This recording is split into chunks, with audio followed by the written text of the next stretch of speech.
Amigas y amigos, muy buenas noches. Sean todos bienvenidos a una nueva edición de Economía sin Secretos. Entre el 10 y 11 de abril se llevará a cabo en Panamá la séptima cumbre de las Américas.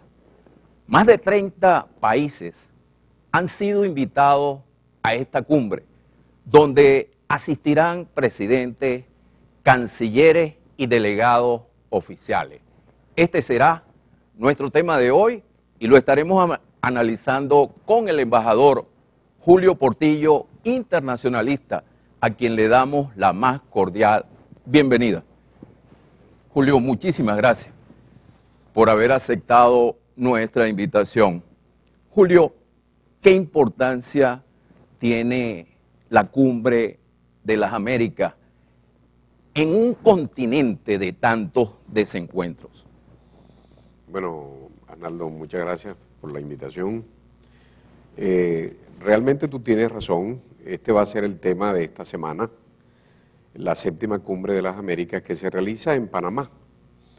Y que parece mentira que después de 189 años,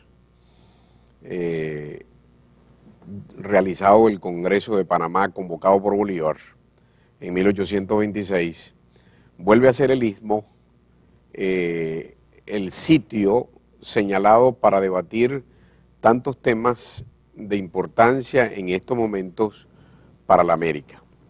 La primera cumbre de las Américas se realizó en Miami y el papel estelar lo tuvo el presidente Clinton. Pero en esta oportunidad hay una gran expectativa porque, como tú mismo señalabas, no solamente están concurriendo 34 países con los jefes de Estado, sino que esta vez asiste el secretario general de las Naciones Unidas, Ban Ki-moon, el nuevo secretario general de la OEA, Almagro, y está también presente el Vaticano porque el Papa Francisco ha enviado nada más y nada menos que al canciller del Vaticano, al secretario de Estado, Parolin, para que asista como delegado suyo a las deliberaciones. Panamá prácticamente pues se ha convertido en algo que es más que una ruta de tránsito, más que un canal, más que un encuentro entre dos océanos. Bolívar la señalaba casi como la capital del mundo. E incluso pues desde hace tiempo Panamá viene preparándose para ser la ciudad que pueda recoger en su seno, en la capital, los distintos organismos internacionales que funcionan en la América. Ya por ejemplo ahí está el Parlatino, está la Organización Mundial de Refugiados e incluso desde el punto de vista empresarial, 7 laboratorios farmacéuticos se han instalado en Panamá, porque es que esa selva que divide Colombia con Panamá, el Dairén, ahí hay plantas de donde se están sacando productos farmacéuticos para todo el mundo. 7 laboratorios farmacéuticos están instalados en Panamá. Pero además las compañías de seguros y reaseguros de toda la América están instaladas también en el Istmo. De manera que Panamá es verdaderamente una capital en este momento pues importante para toda la América. Y si a eso se suma el que en este momento va a ser la sede de la séptima conferencia de la Cumbre de las Américas, pues imagínate tú la importancia que adquiere.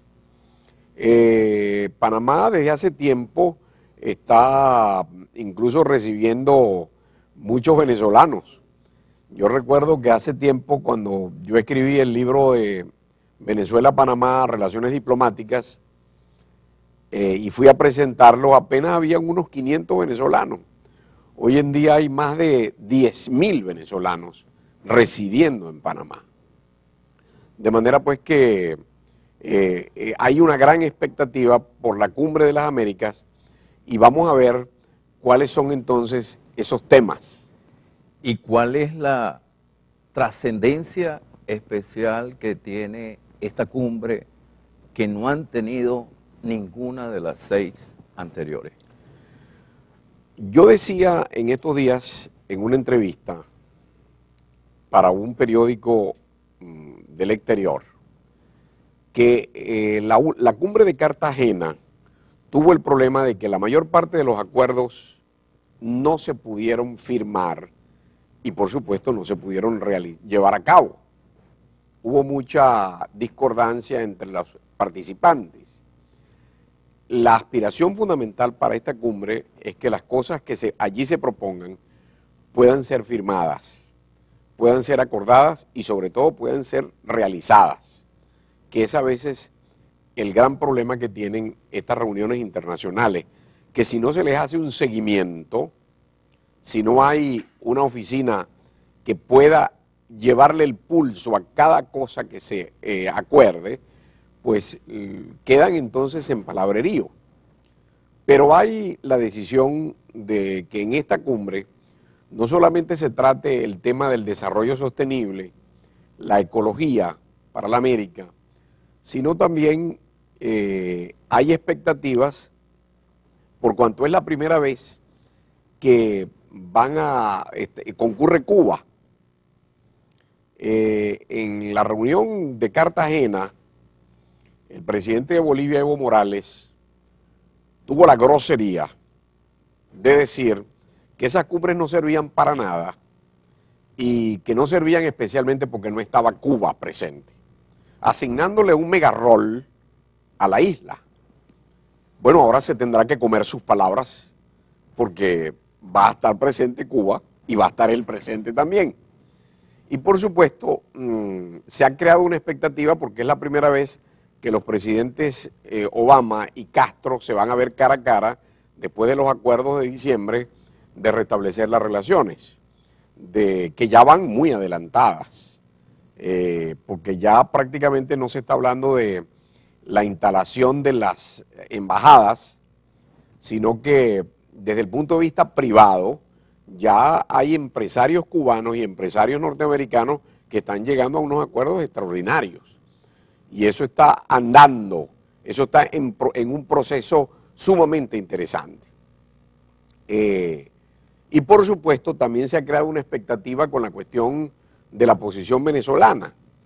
Pero ya la canciller panameña, el gobierno de Panamá le ha advertido al gobierno de Venezuela que se tiene que ceñir a la agenda, que esta no es una conferencia, esta no es una cumbre para enfrentamientos, para denuestos, para insultos, sino para tratar cosas positivas. De manera que toda esta alaraca que ha creado el gobierno venezolano y de aparecerse con unas cajas de firmas, que todos sabemos en Venezuela cómo se han obtenido, porque lo único que le ha faltado al gobierno venezolano es ponerle una pistola a los empleados públicos en el pecho para que firmen.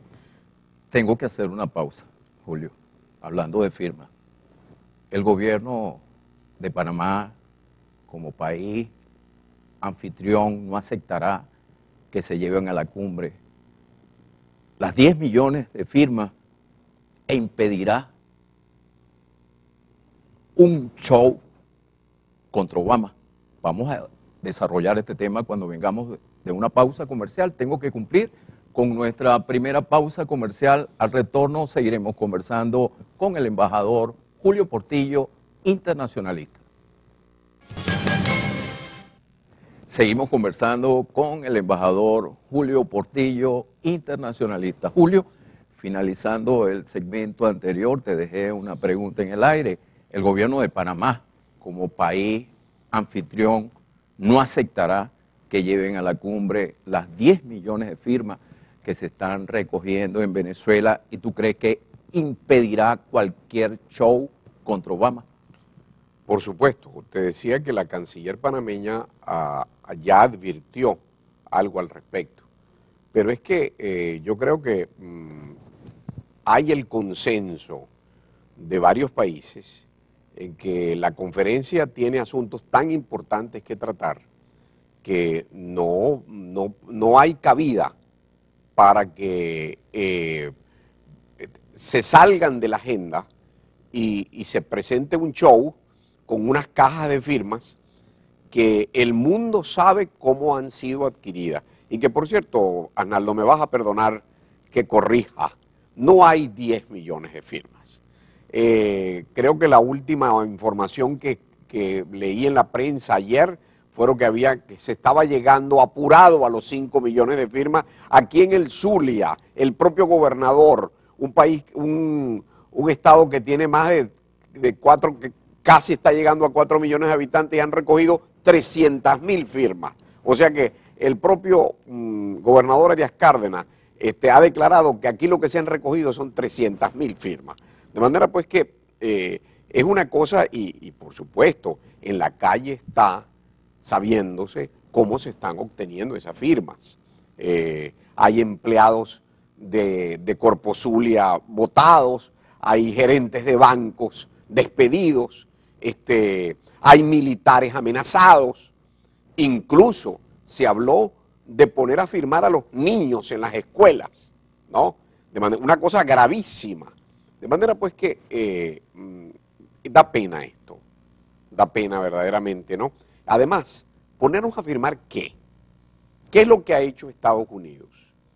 Un país que desde hace más de 15 años, el país que nos compra el petróleo y nos paga el petróleo cash, está siendo insultado permanentemente por los Estados Unidos, por Venezuela. Ayer la canciller Rodríguez acusó a Estados Unidos en las Naciones Unidas. Recuerda que el presidente Chávez llegó incluso a llamar al presidente Bush borracho. No solamente eso, en el propio podium de las Naciones Unidas, después de haber hablado el presidente de Estados Unidos, el presidente Chávez dijo que olía a azufre, un insulto. Entonces, ¿qué quiere el gobierno de Venezuela?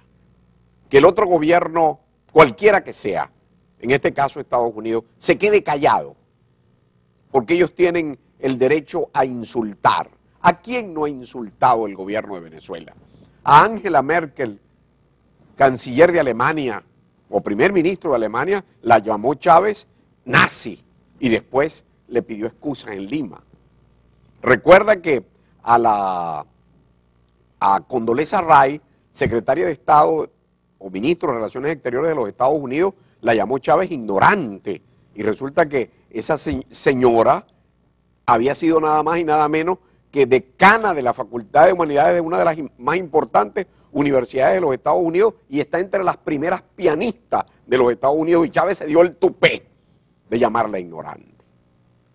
Chávez insultó a Oscar Arias, premio Nobel de la Paz, presidente de Costa Rica, peleó con el presidente de México, Fox, peleó con el primer ministro de Inglaterra, del Reino Unido de la Gran Bretaña. El rey de España lo tuvo que mandar a callar en una conferencia internacional. El espectáculo que ha dado Venezuela en el sistema internacional es verdaderamente deslenable. Hablando de espectáculo, ¿qué significa que Washington considere al régimen de Maduro una amenaza para la seguridad nacional de los Estados Unidos?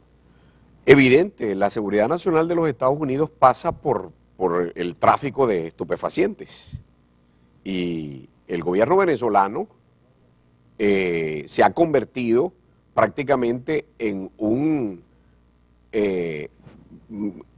gobierno que hace silencio ante tantos alijos que se están encontrando en el mundo procedentes de Venezuela. Y uno de esos destinos es precisamente los Estados Unidos. Recientemente en la República Dominicana se encontraron en el aeropuerto otras cajas llenas de droga. En Francia. Media tonelada de cocaína. Bueno, imagínate, ¿no? En España, ¿no? Recuerda que antes de Celaya, varios aviones venezolanos estaban llegando a Honduras cargados de droga. Lo mismo está hasta en África, hasta en la costa occidental africana, estaban llegando aviones procedentes de Venezuela con alijos de estupefacientes de droga. Entonces, ¿qué quiere el gobierno de Venezuela? Que el mundo ante esta situación se calle, cuando es el propio gobierno de Venezuela el que debiera hablar y pedirle excusas al mundo. Y por supuesto, Estados Unidos está señalando a unos oficiales venezolanos, funcionarios. A unos funcionarios venezolanos de qué es lo que ha hecho de ser los autores de esto. ¿Por qué Maduro ha hecho tanta alaraca por estas sanciones individuales? Porque el presidente Maduro tiene en este momento, ya hay encuestas que dicen que tiene el 13% de aceptación. Además, estamos en una situación, yo he dicho y lo he repetido en varios foros, que la gran tragedia de Venezuela es que comenzamos el siglo XX con un presidente que no sabía leer ni escribir, que era Gómez, y estamos en el siglo XXI con un presidente como Maduro que no ha pasado por las aulas universitarias. Venezuela tiene que reaccionar ante esto. Por eso es que se dice que el 84% de la población le está pidiendo prácticamente a Maduro que se vaya, que renuncie, porque no puede con esto, ¿no? No puede con esto, la inflación nos está comiendo.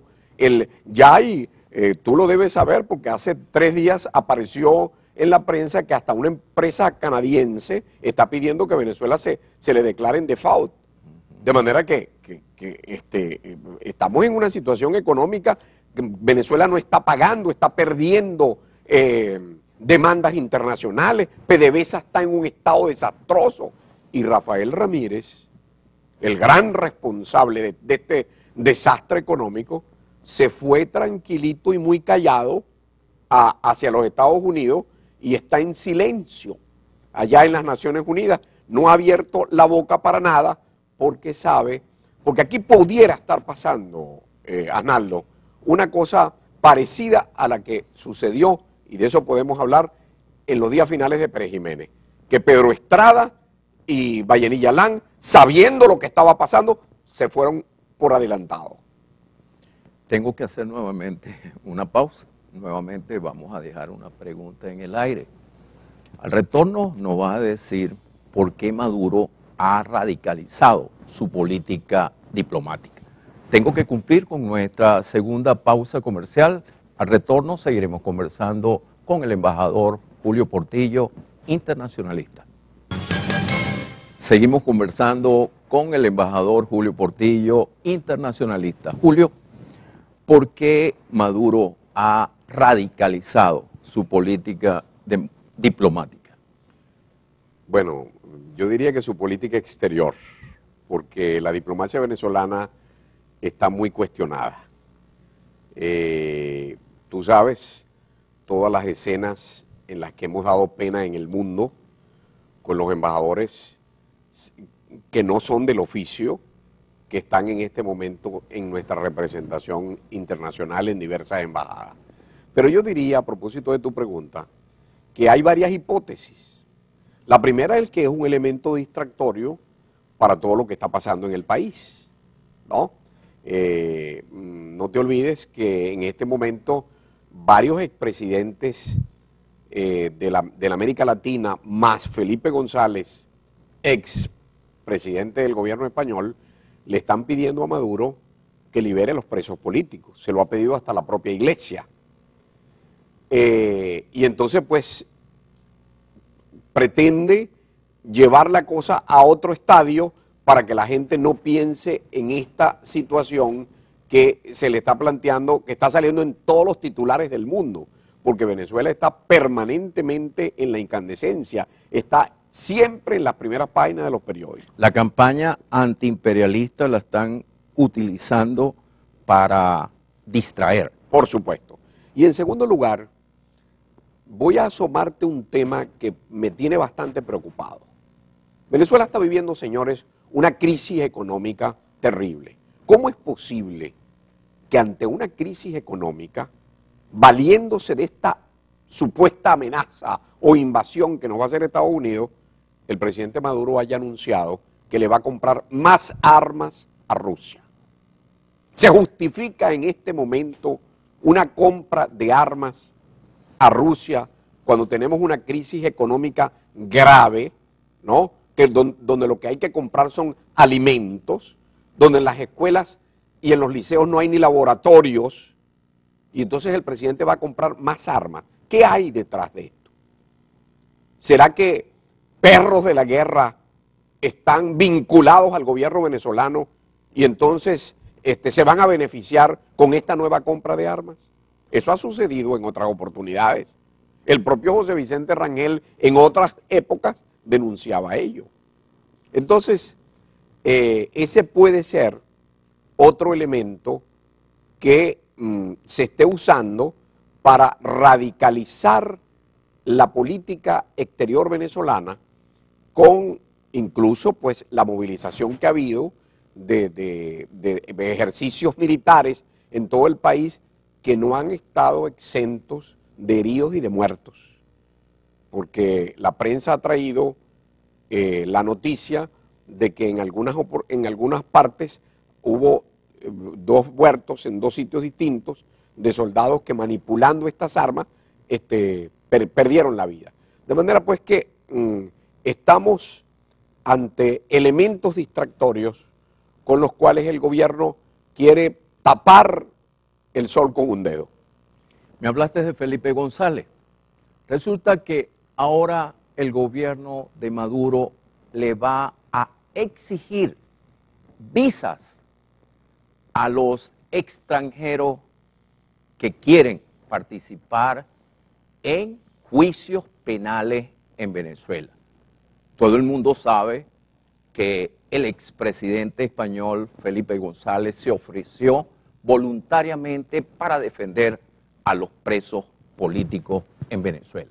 Quisiera saber tu comentario al respecto.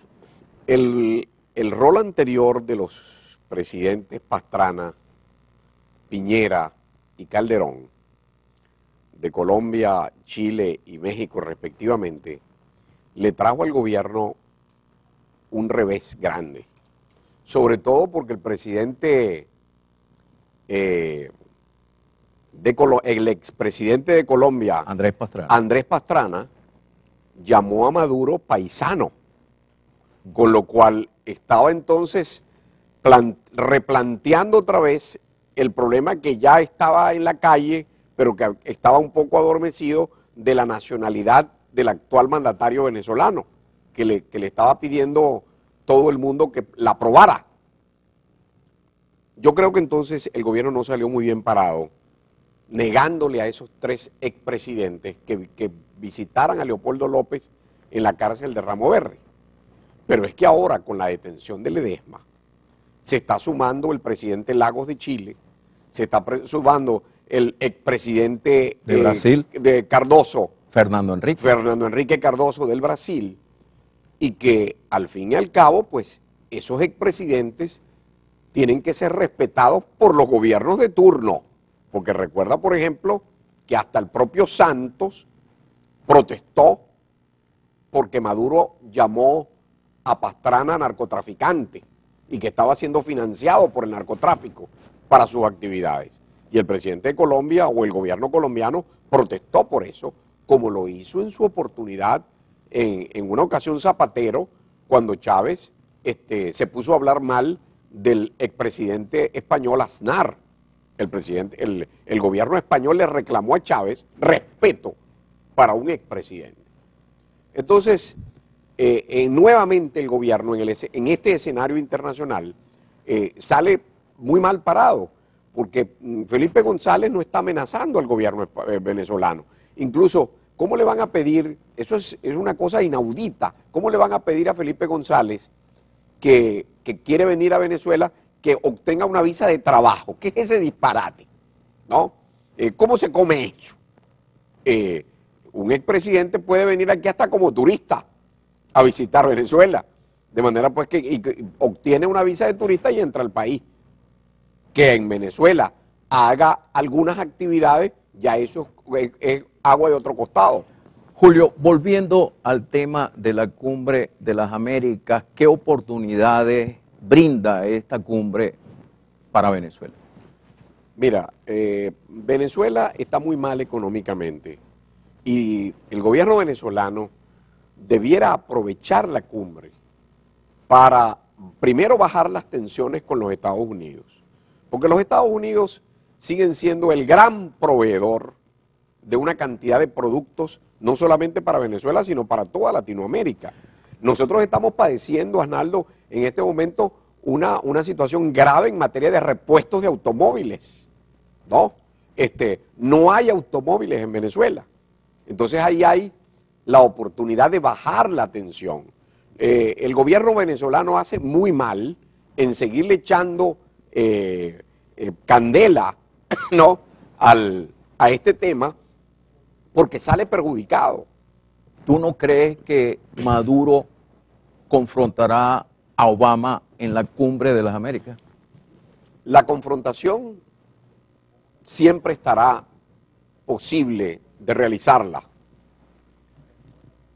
Que salga mal parado es otra cosa, porque el presidente Obama, ya en una oportunidad en la conferencia de Trinidad y Tobago, el presidente Chávez se levantó para entregarle un libro de las venas abiertas de la América Latina, y el presidente se lo recibió, se rió tranquilamente y punto, pues, y de ahí no pasó eso.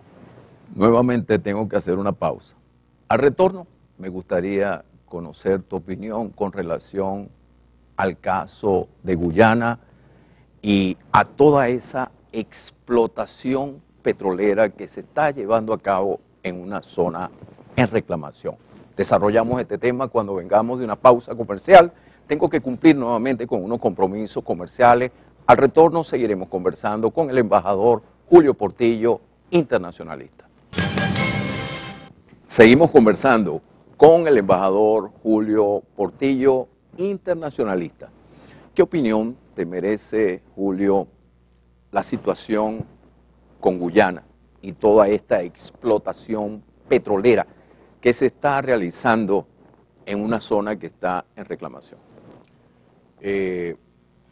La Cancillería venezolana, desde finales del siglo XIX, venía realizando un trabajo extraordinario en materia de la reclamación de Venezuela, de ese territorio que, aplicando el utis possidetis iuri, lo que poseías, lo seguiréis poseyendo, nos pertenece. Denunciamos al Tribunal de París. Posteriormente, pues, los acuerdos tanto de Puerto España como de Ginebra ayudaron a que Venezuela, a través de y el Reino Unido de la Gran Bretaña, a través de un buen oficiante, llegaran a algún acuerdo. En el gobierno de Raúl Leoni, como tú sabes, se le dio el Reino Unido de la Gran Bretaña, que estaba apareciendo en el mundo como el pez grande que se quería comer al pez pequeño que era Venezuela, cambió los papeles, le dio la libertad, la independencia a Guyana, y entonces pretendía que la propaganda internacional desfavoreciera entonces a Venezuela, presentándola como Venezuela el pez grande que se quiere comer al pez chiquito que es Guyana. Yo creo que allí fallamos, porque cuando se dio la independencia de Guyana, nosotros, el gobierno de Leoni, debió invadir y decir independencia de aquí para allá, pero de aquí para acá es de Venezuela. Pero a través del acuerdo de Puerto España, nosotros instalamos, tanto en Guyana como en las islas angloparlantes que eran favorables a Guyana, a la reclamación guyanesa, instalamos escuelas de español. Chávez las cerró. Había una política para tratar de atraernos a la población del territorio en reclamación hacia Venezuela. Eso se canceló. El gobierno de Chávez y el gobierno de Maduro dejaron atrás todas las reclamaciones y todo el trabajo que se había venido haciendo, y que, por cierto, un compañero mío de los estudios de posgrado en Roma, el embajador Sadio Garavini, que estuvo en Guyana y perdió un ojo justamente en una agresión de un ladrón que se le metió en la residencia del embajador, venía con el canciller Reinaldo Figueredo haciendo un trabajo interesante para reactivar esta reclamación. El gobierno venezolano, en vez de llamarlos, lo que hizo fue pues espantarlos. Y estamos en este momento en la situación, como tú señalabas, que empresas petroleras están invirtiendo en la zona en reclamación sin pedirle permiso a Caracas. Y el gobierno guyanés evidentemente está diciendo, pero bueno, si ustedes llevan años, nosotros llevamos años haciendo lo que nos da la gana prácticamente en ese territorio y Venezuela no dice nada. ¿No pudiera estar operando una prescripción a favor de Guyana con ese silencio venezolano? Las Fuerzas Armadas de Venezuela debieran reclamarle al gobierno de Maduro esta posición que se tiene frente al caso de Guyana. La Asamblea Nacional, si estuviéramos en una auténtica separación de poderes, la Asamblea Nacional debiera estarle pidiendo cuentas al gobierno venezolano, al Ejecutivo venezolano, de cuál es su posición frente a Guyana. Sin embargo, me llama la atención algo, la absoluta neutralidad de los Estados Unidos con relación a la reclamación venezolana sobre la Guayana Esequiba. Yo creo que en este momento no habría neutralidad. Yo creo que Estados Unidos pudiera cobrarle a Venezuela todas las agresiones poniéndose ahora a favor de Guyana. No te olvides. Hay intereses económicos. No te olvides. La Exxon es la que está llevando a cabo la explotación petrolera en esa zona. Y la Exxon es una transnacional norteamericana. Nosotros estamos ante el problema de Guyana, Arnaldo, en desventaja. El propio CARICOM, los países que están en la comunidad del Caribe, que dependían antes del Reino Unido de la Gran Bretaña y que están en la Commonwealth, pudieran en este momento, ante las faltas que les está cometiendo Venezuela en materia de suministro de petróleo, por la crisis petrolera venezolana, pudieran estar siendo entonces asistidos por los Estados Unidos, asistidos por el Reino Unido de la Gran Bretaña y evidentemente que cambien su posición. Eso pudiera, por eso te digo que estamos en una situación desventajosa, eso pudiera perjudicarnos en la reclamación que estamos haciendo de Guyana en este momento, del territorio que le pertenece a Venezuela en este momento. Nuevamente tengo que cumplir con unos compromisos comerciales y te voy a dejar una pregunta en el aire porque quiero conocer tu opinión con relación a las infelices declaraciones de Roy Chatterton, embajador de Venezuela en la OEA. Tengo que cumplir nuevamente con unos compromisos comerciales. Al retorno seguiremos conversando con el internacionalista Julio Portillo, embajador. Seguimos conversando con el embajador Julio Portillo, internacionalista. ¿Qué opinión te merece, Julio, las infelices declaraciones de Roy Chatterton? Bueno, yo creo que a Roy Chatterton hay que meterlo dentro del saco en que pudiera estar, en que tenemos que meter a toda la diplomacia venezolana en este momento. Antes de hablarte de Chatterton, tengo que recordarte que hemos dado pena con embajadores en Bolivia. El propio Ali Rodríguez Araque debiera ser destituido, porque ¿cómo es posible que ante los arreglos de Estados Unidos y Cuba, el embajador Ali Rodríguez Araque no le haya informado al gobierno venezolano de lo que estaban dando? Lo que tiene entonces en La Habana es una beca, ese señor que ha servido para todo, porque ha ocupado una cantidad de cargos. Pero el caso de Roy Chatterton es verdaderamente, pues, una cosa espantosa, ¿no? Esa declaración que dio, de que la bala que atravesara la cabeza de un escuálido o de un opositor, pues prácticamente pues le destrozaba porque ahí no había nada, algo por el estilo, ¿no? Es una cosa verdaderamente... yo fui profesor en la Escuela de Estudios Internacionales de la Universidad Central en aspectos prácticos de la diplomacia. Ese señor verdaderamente pues que tendría que volver a empezar su carrera, porque un embajador tiene que tener un lenguaje, tiene que usar verdaderamente las palabras, saber usar las palabras. Por ejemplo, no puede decir sí ni puede decir no. Prácticamente le están vedadas a los embajadores hacer afirmaciones en cualquier materia tan categóricas, conté más una cosa como la que dijo este señor en Washington, pero que no es la primera vez. Ya lo hemos escuchado en insultos al secretario general de la OEA, Insulza, ya lo hemos escuchado hablando, refiriéndose a los temas venezolanos como un funcionario cualquiera, como un militante del PSV, ¿no? Él debe recordar todos los insultos que le dio al embajador Cochés de Panamá.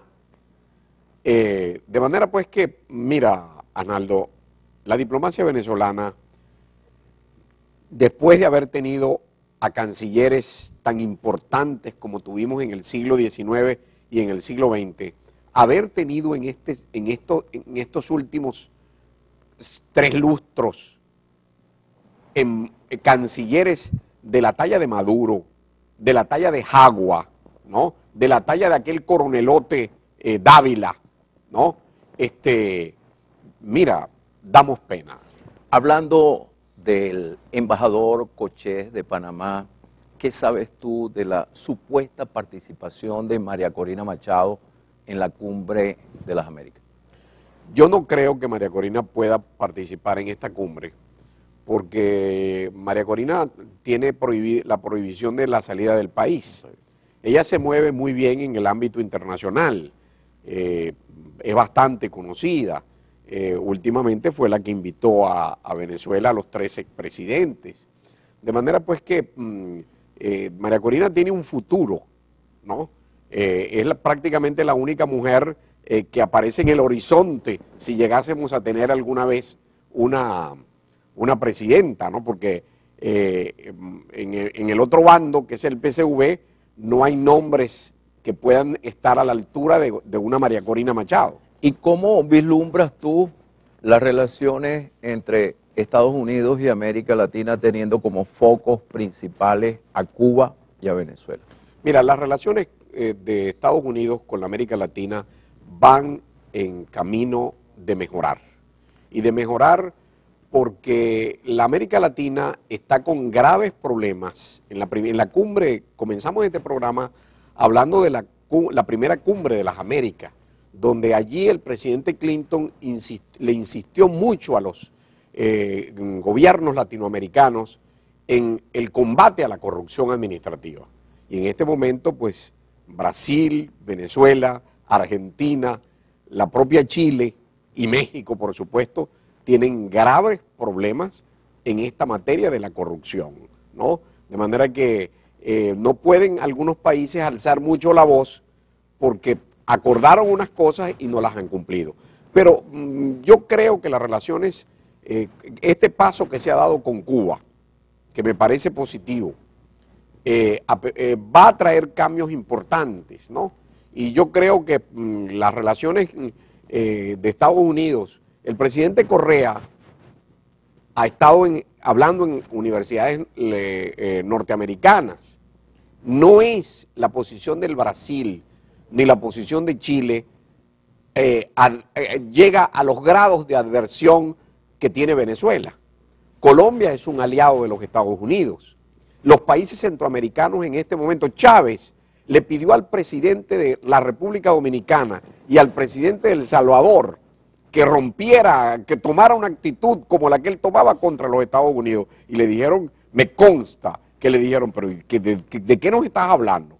Si la segunda entrada de ingresos tanto a El Salvador como a la República Dominicana son las remesas que envían los dominicanos y los salvadoreños que viven en los Estados Unidos. Y además, prácticamente el mercado centroamericano de hortalizas, de frutos, tiene como destino los Estados Unidos. Se van a poner a pelear los países centroamericanos con los Estados Unidos, como lo está haciendo con una política anticuada Venezuela en este momento, con un país que nos está comprando el petróleo.